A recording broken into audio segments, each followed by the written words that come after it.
Hi, welcome back to winemastery.co.uk. My name's John Lightfoot and this is... John Murphy.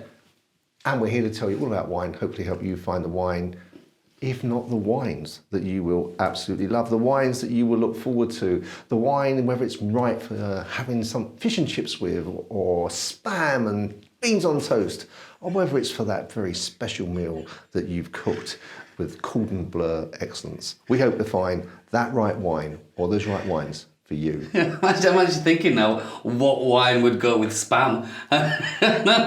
Well, I'm the dummy. You're the expert. That's your domain. I can't remember having spam since I've been a kid. I don't know. Do they still sell it? I assume so. Yeah, you could get. There's a restaurant by us that does spam. Oh, well, there you are. I'll give it a go next time, and I can ask the sommelier there. Yeah. What he thinks goes with it. Yeah. Just like that, John. I bet if you put on Google. More than likely. Yeah, it's an unusual one. Yeah. Okay, so in this particular episode, we are tasting a Czerwiks wine. Yes, it's been a while, hasn't it? It has been a while, hasn't it? I hope yeah. it's good now. I'm sure. Oh, you wouldn't have anything but good wines in your shop? Goes without saying, John, goes without saying. We might, at the end, also get to what cheeses you would eat with this. So. Well, I think we should, yeah. Yeah.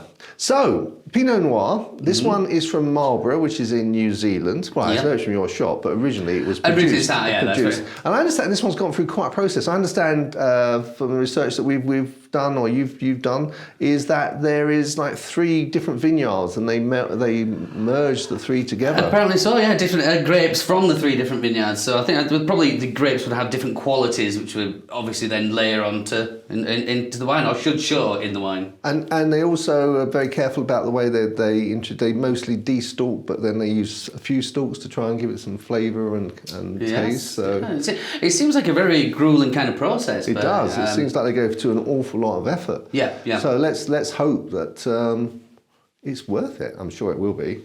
Now, you don't know, do you, off the top of your head, how much this costs? £20 to £25. Right, depending on how you feel on the day. Yeah, it depends. Depends if I fancy giving you a discount on. Okay, well, shall we have a look at it? Let's go for it, John. Now, I'm not sure we have a brown table in front of us, and I'm not sure if that's reflecting off the lights, but I'm getting sort of like a tawny porty, so it's much clearer and much sort of more translucent than a port, but the colour is like a tawny brown. Yeah, I can see what you mean.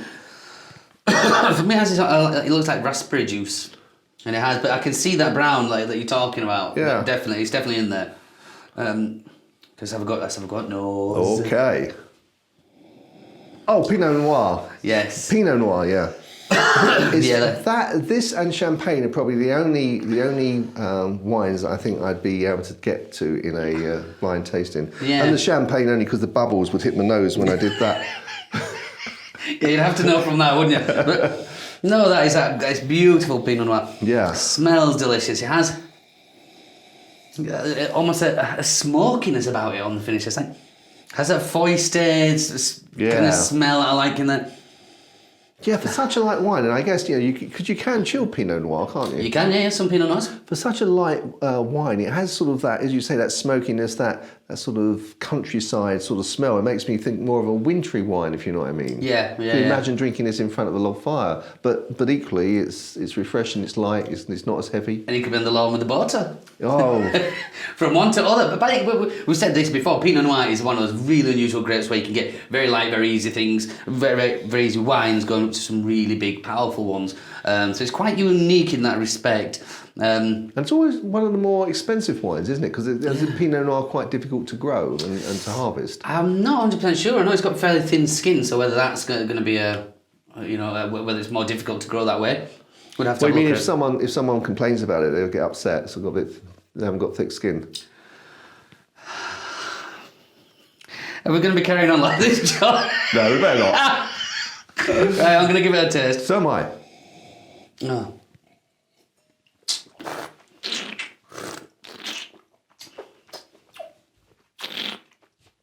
Okay. Now, if I tasted that, you probably would, but I wouldn't have. If I just done a blind taste without the smell, I wouldn't be able to detect that as Pinot Noir.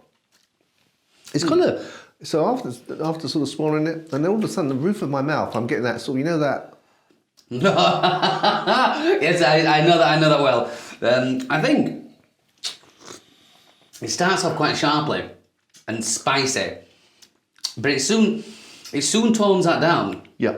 And then it becomes that juicy, almost like I think I've got my mindset on raspberries now, because it has a juicy raspberry-esque flavour, but it's very, very light and very thin. Yes. But not necessarily in a bad way, because the length is still kind of coming in there, but without. I mean, the tannins as well are really soft. It's like a delicate taste, isn't it? So you know, the taste is staying there, but not heavy. And it's just like a delicate taste in your mouth. It's, And there's a hint of that smokiness that I get on the nose in there as well. But I think that's within the first one that hits you, that first kind of powerful, because it does come across as sharp. And initially, I was thinking, oh, maybe I'm not gonna like that, but then it really softened into its own, and yeah.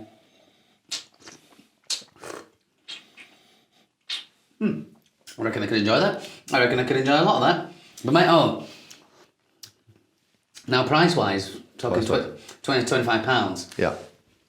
What do you think? Well, I think that, as I said, that Pinot Noir is normally quite expensive, and it's not unusual for it to be £15 plus, is it? 15 to 25. No. So for Pinot Noir, I think this is going to be for you out there. If you're sort of, you're into Pinot Noir and you really like it, then it's obviously going to be worth the extra investment. But probably if you're starting your wine journey, I'd say probably you're not going to appreciate this enough to want to pay the extra money. No, but I think once you do get into your wine journey, the Pinot Noir is definitely something that you should delve into. Just as I say, for that interest only, with it being so unusual, each bottle tasting very, very different. So I think it's a good one to get into. But if you are first starting off, paying £20-25 for a bottle like that, I'm not so sure you would get it. No. You might do. It might be the first thing. You might think it's delicious. No, but it's a very nice wine, and as I say, for Pinot Noir, it's not expensive. By the way, and the thing I like about it is it's nice and refreshing. It's light, but there is a lot of taste there. It's actually, that sometimes you get wines where you can just you think I wouldn't want to just drink this with friends. I really want to concentrate, and others you think This actually bridges the gap, because if you wanted to make the effort, you could. Yeah. Get a lot out of it, yeah. But actually also it's light enough that if you just want to be with friends and enjoy a nice glass of wine and chat and not focus on it, it's still very enjoyable. Yeah, I'd go with that, John. Yeah. Okay, so cheese. What cheese would you go? Just thinking about that, I think I would like to. I'd like to see how that would pair with. I've got something called Kaltbach, which is a Swiss semi-soft cheese. Well, not semi-soft. It's probably about cheddar texture, but it's the flavour there. It has really silky, smooth, sticky texture. And I don't know if I've mentioned before, but I describe it as like an Edam with style. So again, not overly powerful, not too strong, so it's going to take the wine out. But I think the wine would take on fairly well, I reckon. Yeah, excellent. Okay, guys, so if you want a Pinot Noir, try Pinot Noir. It's available from John's. I'll obviously put the link to their website down below, so you can, if you live in the West Yorkshire area, then just pop in and John will guide you to the rack where they are all sitting. Come and see us, we'll sort you out. Waiting for your consumption. Okay, guys, well, until the next time, we look forward to seeing you there. If you haven't subscribed already, please subscribe. If you like this video, please put the thumbs up. And if you want to see the next one, click the little bell. And when we have another video up, it will notify you. And so until the next one, till the next time, we'll see you there. Chin chin. Chin chin.